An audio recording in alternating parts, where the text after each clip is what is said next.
छोरी मान्छेले आफ्नो शरीर जो पाए त्यसलाई छुनै दिँदैन। जब छुन दिन्छ नि तब आफ्नो शरीरभन्दा माया प्यारो लाग्न थालेको हुन्छ। यति कुरा चाहिँ बुझ्दै हो केटा हो। माने कि जिन्दगी एक यात्रा हो अनि यो यात्रामा पाइला भने तिम्रै हुनुपर्छ।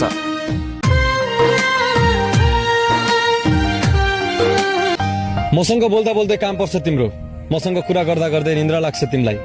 मैसँग बोल्दा तिम्रो मोबाइलमा चार्ज सकिन्छ अनि मैसँग कुरा गर्दा तिम्रोमा मान्छे आउँछन्। अरे इग्नोर गर्नुको पनि सीमा हुन्छ यार। बोल्न मन छैन भने सिधा सिधा भन, नत्र मसँग दुनियाँ बहाना बनाउनु पर्दैन। यो नबिर्स, म पनि मान्छे हो, मेरो पनि मन छ।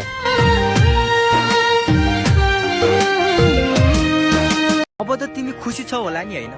किनकि अब त म तिमीले चाहेको जस्तै नि बनिसकेँ। अब न मलाई तिम्रो मेसेजको रिप्लाई चाहिन्छ न त मसँग बोल्नको लागि तिम्रो टाइम नै चाहिन्छ। साला म कस्तो पागल थिएँ नि है। म सधैँ तिमीलाई जबरजस्ती गर्थेँ क्या कि मसँग कुरा गर। अब कुनै जबरजस्ती गर्दिनँ। तिमीलाई बोल्न मन लाग्छ भने बोलाउने गर, तिमीलाई बोल्न पर्छ जस्तो लाग्छ भने मेसेज गर्ने गर। जबरजस्तीले कहाँ माया हुँदो रहेछ।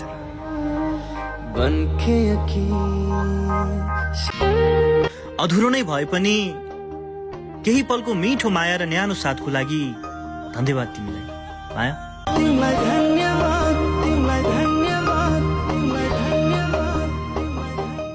अरू चाहना त छैन, बस तिम्रो जिन्दगीको हिस्सा बन्न चाहन्छु।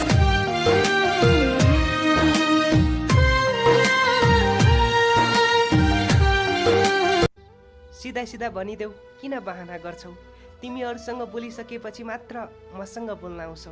किन यस्तो माया? किन?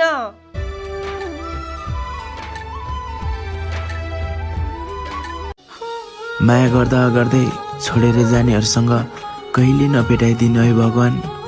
न त म राम्रो छु न त धनी नै।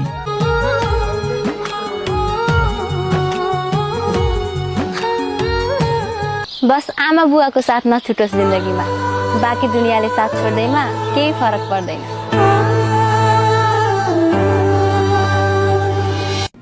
सँगै हिँड्दैमा, सँगै बस्दैमा, सँगै खाँदैमा बोयफ्रेन्ड गर्लफ्रेन्ड भइन्न। एउटा केटा र एउटा केटी मिल्ने साथी मात्र हुन पनि सक्छ। अब धेरै बहाना बनाउनु पर्दैन।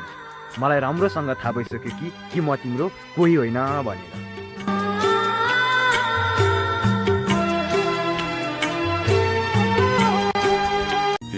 मसँग बोल्नै मन नलागे पनि आफ्नो ख्याल राख्नु है।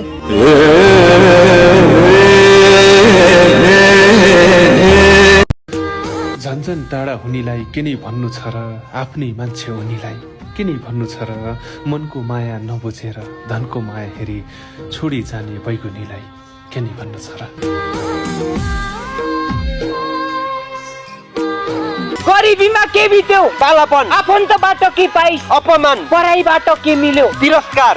सम्बन्धबाट के पाइस? घाट। अनि थाहा रहेछ त अरू के पाइस? गरिबीमै भए पनि जिन्दगी जिउन पाए। गरिबीमै भए पनि जिन्दगी जिउन पाए। गरिबीमै भए पनि जिन्दगी जिउन पाए। मलाई त जस्तो केटा चाहिँदैन। रातलाई रङ्गीन बनाएर बिहान को हौ तिमी भनेर हिँड्ने केटा चाहिएको रहेछ। अनि म जस्तो पवित्र प्रेम गर्ने केटा किन चाहिन्छु त तिमीलाई? आज जसरी तिमी बदलिएर गएको छौ नि, याद राख एक दिन त्यसरी नै मलाई सम्झेर रुनेछौ। तिमी मदेखि टाढा जान चाहन्छौ होइन? जाऊ, सधैँको लागि जाऊ।